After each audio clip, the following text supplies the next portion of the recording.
नमस्कार, आप देख रहे हैं नवभारत न्यूज चैनल। इस समय हम चैम्बर ऑफ कॉमर्स के कार्यालय में मौजूद हैं और जिस दर्शकों जिस तरह से ये 4 मार्च को जो है 2018 के बाद इस साल जो है 2025 में पहला बजट जो है सत्र शुरू होने जा रहा है। 4 तारीख को वो महोदय जो है लेफ्टिनेंट गवर्नर मनोज सिन्हा जो है संबोधित करेंगे असेंबली को।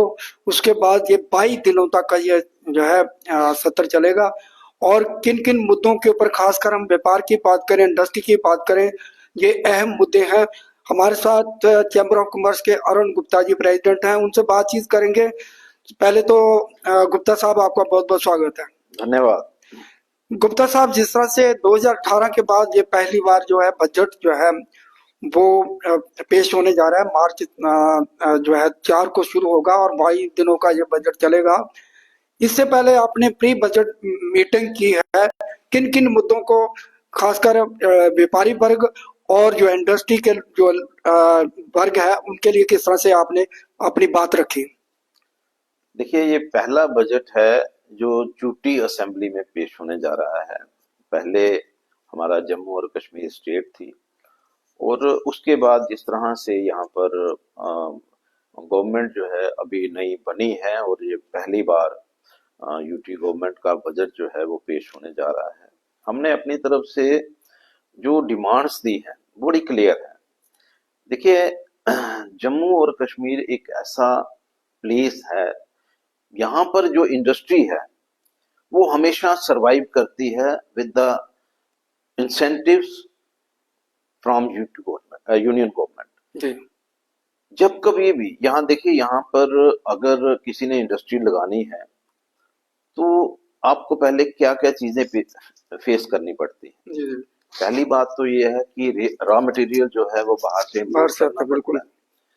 लेबर जो है, जो स्किल्ड लेबर है वो बाहर से आपको लानी पड़ती है। जी। मशीनरी जो है वो बाहर से लानी पड़ती है। हम्म, और फिर उसके बाद हम्म, जब आप किसी चीज को प्रोड्यूस करते हो, जब कोई भी ऐसी चीज जिसको आप प्रोड्यूस करते हो, तो जम्मू और कश्मीर में कोई साथ लगती कोई भी स्टेट, यहाँ पर आप उसको अपने प्रोडक्ट को सेल कर सको, जी तो जी। मुझे नहीं लगता है कि ऐसी पोजीशन जम्मू और कश्मीर में है। जी बिल्कुल। अगर आप पंजाब में लगाते हम्म, हैं, इंडस्ट्री लगाते हैं, आपके पास हिमाचल है, हरियाणा है, जम्मू कश्मीर है, दिल्ली भी उनके पास पड़ेगा, यूपी का कुछ पोर्शन जो है वो जी साइड पे पड़ेगा, लेकिन जम्मू जो है, जब अभी तो दफा 370 हटने के बाद बहुत सारी चीजें जो हैं हम्म, वो चेंज हुई हैं। जी जी। लेकिन उससे पहले क्या है, पहले उससे यहाँ पर टोल रहता था। टोल की वजह से जो बाहर से प्रोडक्ट आते थे यहाँ, हम्म, तो उनको कहीं ना कहीं जो उनकी कॉस्ट थी वो कहीं इंक्रीज होती थी, जी और जो बिल्कुल। लोकल था हम्म, उसको हमेशा दो चीजों का बेनिफिट होता था। हम्म, हम्म, एक तो उसकी कॉस्ट ऑफ प्रोडक्शन जो है वो कंपैरेटिवली वो कम होती थी, और हम्म, दूसरा यहाँ पर जो यहाँ की गवर्नमेंट है उसकी तरफ से उनको इंसेंटिव्स थे, हम्म, परचेज प्रेफरेंस भी मिलती थी और प्राइस प्रेफरेंस भी जी मिलती जी थी। बिल्कुल। आज की डेट में ये सारी चीजें जो हैं वो बिल्कुल, ना तो परचेज प्रेफरेंस है ना प्राइस प्रेफरेंस है। हम्म, कास्ट ऑफ प्रोडक्शन जो है वो हायर साइड पे है। हम्म, तो मुझे लगता है कि यहाँ इंडस्ट्री की जो हेल्प जो है वो गवर्नमेंट हमेशा करती रही है, हम्म, और इस बार भी हम इसी उम्मीद के साथ कि उनको जो इंसेंटिव्स मिल रहे थे, जी बिल्कुल। अभी जिस तरह से एलजी गवर्नमेंट में एक टर्नओवर इंसेंटिव जो हाँ है बिल्कुल उसकी बिल्कुल बात सर। कही गई, हम्म, लेकिन हम चाहते हैं कि जो टर्नओवर इंसेंटिव जो उनको अश्योर किया गया हम्म, वो इन टोटो होना चाहिए, जी उसमें बिल्कुल। उसमें कोई कैपिंग नहीं होनी चाहिए बिल्कुल। कि हाँ जी, अगर वो 200 करोड़ रुपए बनता है तो 200 करोड़ का इंतजाम जो है वो हमारी बिल्कुल। यूटी गवर्नमेंट को करनी चाहिए, और जी पूरे का पूरा इंसेंटिव जो है जी। इनको मिलना चाहिए। और गुप्ता साहब, वो तो 22 करोड़ तक कैप लगा दी इन्होंने। मैं वही कह रहा हूँ कि वो जो चीजें जो जब इन्होंने उस समय माना था हाँ कि हाँ टर्नओवर इंसेंटिव जो है वो आपको दिया जाएगा, बिल्कुल। तो उसमें कोई किसी किस्म की कैपिंग नहीं थी। तो हम्म, अब वो जो कैपिंग है, जो कैपिंग इन्होंने लगाई है उसको रिमूव किया जाना चाहिए। हम्म, बल्कि मेरा ये मानना है कि जो लोकल, जो यहाँ की जो प्रोडक्शन है हम्म, जम्मू और कश्मीर की, और अगर कोई डिपार्टमेंट लेवल पे कोई परचेज बनती है तो इनको परचेज प्रेफरेंस जो है, जो लोकल इंडस्ट्री है उसको मिलनी चाहिए, ताकि उसका प्रोडक्ट जो है वो सही जगह और सही रेट पे वो कम से कम अपना वो सेल कर सके। गुप्ता साहब, एक और भी है कि जो अगस्त 2024 में जो एनसीएसएस का जो पैकेज था वो 7 महीने से बंद कर दिया। इंसेंटिव जो मिलता था उसके कारण ना तो नई इंडस्ट्री आ रही है, ना जहाँ के एंटरप्रेन्योर जो नया जूट जो लगाना पड़ता चाहता है वो उसके ऊपर काफी प्रभाव। देखिए, एक एक एक इंसेंटिव जो है, जो एक पैकेज जो है वो हमारे माननीय प्रधानमंत्री जी ने जम्मू और कश्मीर के लिए वो दिया था, 28,400 करोड़ रुपए का पैकेज था। लेकिन जो 28,400 का पैकेज जो करोड़ रुपए का पैकेज जो हमें मिला, वो मिला इसलिए था कि यहाँ का यूथ, यहाँ के वो लोग जो इस समय नेशनल धारा में नहीं है, या वो लोग जो पढ़े लिखे हैं, वो इस इंसेंटिव का बेनिफिट लें। बिल्कुल बिल्कुल। लेकिन कहीं ना कहीं कुछ ऐसे चीजें जो हैं वो डेवलप होती गई, हमारा पर्पस जो है वो इन्वेस्टमेंट की तरफ से ज्यादा चल पड़ा, और आज नो डाउट कि यहाँ पर जम्मू और कश्मीर में इन्वेस्टमेंट आ रही है। लेकिन जो लोकल है, जो हमारा यूथ है, जो पढ़े लिखे लोग हैं, बच्चे हैं, जो स्टार्टअप में आना चाहते हैं, उनके लिए इंसेंटिव्स की कमी है। हम डिमांड करते हैं कि उनके लिए एक सेपरेट जो है इंसेंटिव पैकेज जो है वो यहाँ पर होना चाहिए, ताकि जो जहाँ का लोकल यूथ है वो इस इंसेंटिव को अवेल करे, यहाँ पर इंडस्ट्री लगाए, यहाँ पर स्टार्टअप का कोई ऐसा जो भी प्रोडक्ट वो करना चाहता है उसमें इन्वॉल्व हो। तो मुझे लगता है कि एक तो हमारी डिमांड जो है बड़ी क्लियर है कि इंडस्ट्री को सर्वाइवल चाहिए, और उसको सर्वाइव करने के लिए गवर्नमेंट की सपोर्ट चाहिए, जो हमेशा हमें मिलती रही है, यूनियन गवर्नमेंट से भी मिलती रही है, स्टेट गवर्नमेंट से भी मिलती रही है। और इसी उम्मीद के साथ कि अभी जो बजट पेश होगा उसमें भी लोकल इंडस्ट्री के ऊपर पूरा जो है फोकस किया जाएगा, इनको इंसेंटिव्स के साथ, ताकि इनका सर्वाइवल जो है वो हो सके। गुप्ता साहब, एक सवाल हो रहा है, हर साल जो है लाखों युवा जो है पढ़े लिखे नौजवान बाहर निकलते हैं, रोजगार की बहुत कमी है। तो सरकार को चाहिए tourism, manufacturing sector, health sector और इंडस्ट्री को जो इंसेंटिव देना है वो जरूरी है, ताकि वो एम्प्लॉयमेंट जनरेट कर सकें। देखिए, मैं दो पोर्शन में बात करूंगा। यहाँ तक आप देखें कि जो लोग जो हमारे एजुकेटेड बच्चे हैं, जो लोग पढ़ लिख कर कोई जॉब करना चाहते हैं या कोई बिजनेस करना चाहते हैं, उसके लिए कोई ऐसी जगह क्रिएट नहीं की गई है। जी जी। अगर आप पिछले 25 साल से 27 साल से अगर आप देखें, जो एक हमारे एक कमर्शियल मार्केट जो है वो डेवलप होनी चाहिए थी, ताकि वहां पर लोग जो है वो अपना बिजनेस जो है वो कर सकें। और आज की डेट में 25-27 साल पहले बहु प्लाजा जो है वो डेवलप किया गया था हमारे जेडीए के थ्रू, और आज उसके बाद आज तक कभी भी कोई कमर्शियल एक मार्केट जो है वो डेवलप नहीं की गई। सबसे पहले तो हम यही चाहेंगे कि एक ऐसी जगह यहाँ पर डेवलप की जाए, एक ऐसा खूबसूरत कमर्शियल मार्केट जो है यहाँ पर डेवलप की जाए, बिल्कुल बिल्कुल, जो वर्ल्ड लेवल की हो, जो यहाँ पर लोग आ रहे हैं। देखिए, टूरिस्ट यहाँ पर क्यों स्टे करेगा? जब टूरिस्ट को पता होगा कि यहाँ पर कोई प्रोडक्ट जो है वो यहाँ पर मिल रहा है, यहाँ पर एक खूबसूरत मार्केट है, कमर्शियल एक्टिविटीज जो है वो यहाँ पर हो रही है, तो मुझे लगता है ये टूरिस्ट जो है वो बिल्कुल अट्रैक्ट होता है।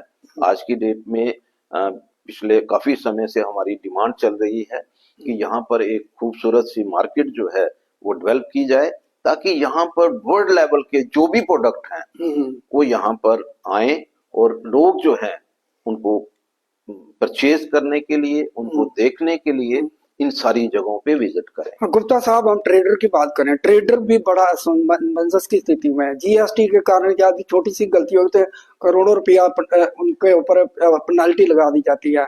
वहीं जो छोटे व्यापारी हैं, कश्मीर की बात करें, वहां पे जिस तरह से बेस्ट प्राइस जम्मू में खुला, वहां पे खुलने नहीं दिया। अब नई प्रॉब्लम ये आ गई है कि एयरलाइंस का आ गया। दूसरा बिलकिट जो है एक नया, घर घर जाएंगे तो छोटा व्यापारी कहाँ जाएगा? इसके ऊपर क्या चैम्बर ऑफ कॉमर्स किस तरह से काम कर रहा है? देखिए, एक चीज जो है बड़ी क्लियर है, गवर्नमेंट की पॉलिसी जो है इसके ऊपर उसकी गवर्नमेंट की पॉलिसी बननी चाहिए कि कितनी पॉपुलेशन है यहाँ पर, ये जो एक्टिविटीज हैं उनको अलो किया जा सकता है। अभी तक किसी तरह की भी कोई पॉलिसी जो है वो गवर्नमेंट की तरफ से नहीं है। फ्री फॉर ऑल है, एफडीआई रिटेल जो है 100% है। लेकिन मैं ये चाहता हूं कि हमारा जो बिजनेसमैन है, देखिए ब्लिंकिट आएगा तो बिजनेस किसका लेगा? छोटे व्यापारी, छोटी व्यापारी। अगर रिलायंस आया है तो उसने बिजनेस किसका स्नैच किया है? वो छोटे व्यापारी। बिल्कुल। उनकी प्रोटेक्शन के लिए गवर्नमेंट क्या पॉलिसी लेकर के आए, इसके ऊपर डेलिब्रेशन होनी चाहिए, इसके ऊपर कोई बैठ करके और डिस्कशन होनी चाहिए, इसके ऊपर विचार होना चाहिए कि जो छोटा व्यापारी है उसको कैसे सेव करना है। ये नहीं है कि हम लोग ये चाहेंगे कि हाँ जी ऑनलाइन सारा ट्रेड। देखिए आज की डेट में ऑनलाइन ट्रेड जो है वो अगर सबसे बड़ा कम्युनिटी का दुश्मन है, चाहे वो बिजनेस कम्युनिटी का है, चाहे जनरल पब्लिक का है। बिल्कुल। आज मेडिसिन आप मंगवा सकते हैं ऑनलाइन, मेडिसिन जो बैन है यहाँ पर, अगर आप किसी दुकान पे जाते हैं उसको रिकॉर्ड रखना पड़ता है। बिल्कुल बिल्कुल। भाई ये मेडिसिन जो है आपने किसको दी और उसके लिए जो प्रेस्क्रिप्शन आई है डॉक्टर की, किस डॉक्टर की प्रेस्क्रिप्शन आई है। लेकिन वही जो मेडिसिन है ऑनलाइन अगर आपको मंगवानी है तो ना तो किसी चीज की जरूरत है, ना डॉक्टर की जरूरत है, ना सिर्फ आपने अपनी डिमांड देनी है और आपके पास आ जाएगी। तो ये जो चीजें हैं कहीं ना कहीं ये बिजनेस कम्युनिटी को भी डिस्टर्ब करती हैं, जनरल पब्लिक को भी डिस्टर्ब करती हैं, और बेसिक अगर हम देखें तो गवर्नमेंट का भी लॉस जो है, एक्स्ट्रा लॉस जो है वो इसमें है। बिल्कुल। ऑनलाइन में डुप्लीकेसी क्या है कोई नहीं देख रहा, नहीं देख सकता।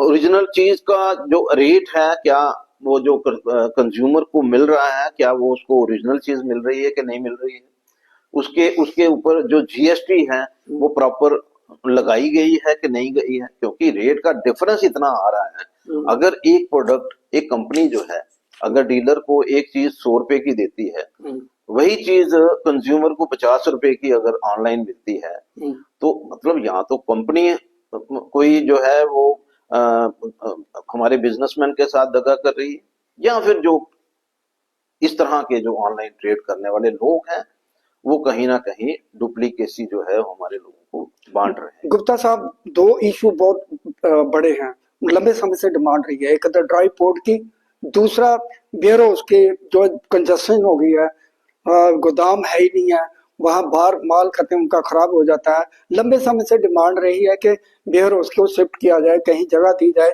ताकि जहां ऑफिस रहे गोदाम वहां पे रहे, लेकिन अभी तक उसके ऊपर कोई काम नहीं है, ना ड्राइव पोर्ट के ऊपर हुआ।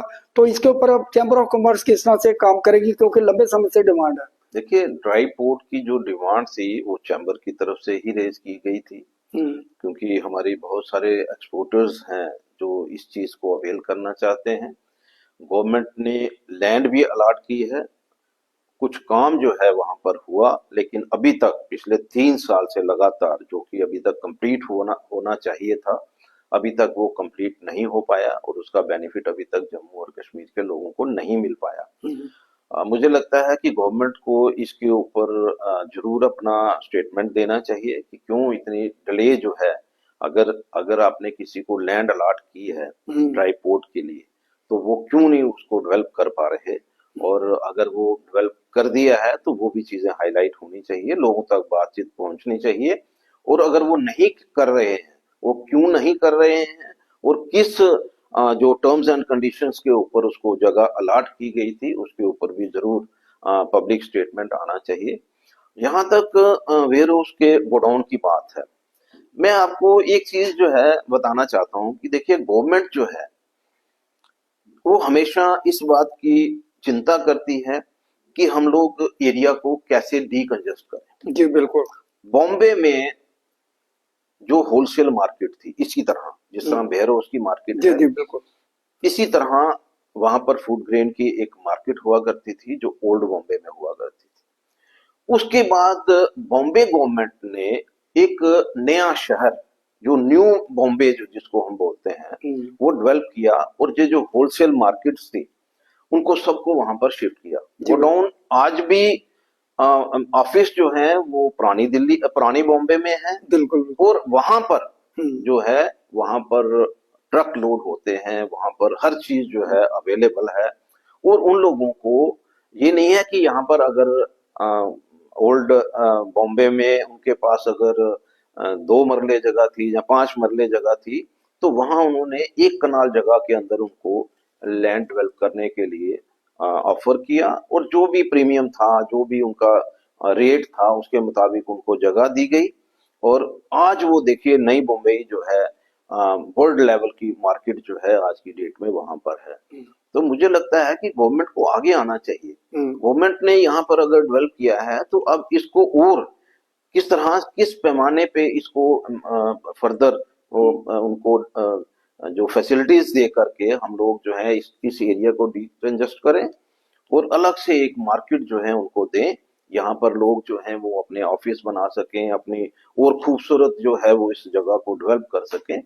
तो ये गवर्नमेंट का काम है, मुझे लगता है कि गवर्नमेंट को इसके ऊपर जरूर फोकस करना चाहिए। उनका ये भी एक क्वेश्चन रहा है कि हमें कोई ऐसी इजाजत दे, जेडीए इजाजत दे कि हम इसको ऊपर मंजिलें खड़ी करें, ताकि जो नीचे वाला सामान जो है रखें तो ऊपर ऑफिस आए, और वो उसके ऊपर भी कोई काम नहीं हुआ। जेडीए इजाजत ही नहीं दे रहा, क्योंकि जो दुकानें हैं वो खंडर हो चुकी हैं। हम बार बार गवर्नमेंट को बोल रहे हैं, अपनी तरफ से डिमांड जो है वो दे रहे हैं कि आप इन लोगों के लिए, वेयर हाउस के लिए गोडाउन फैसिलिटीज जो है, और उसमें कनक मंडी भी उसमें है, हाँ कनक बिल्कुल मंडी बिल्कुल। और वेयर हाउस दोनों जगह उनके लिए गोडाउन फैसिलिटीज जो है वो उनको अलोक की जानी चाहिए। अलग से मार्केट जो है, गोडाउन मार्केट जो है वो डेवलप होनी चाहिए।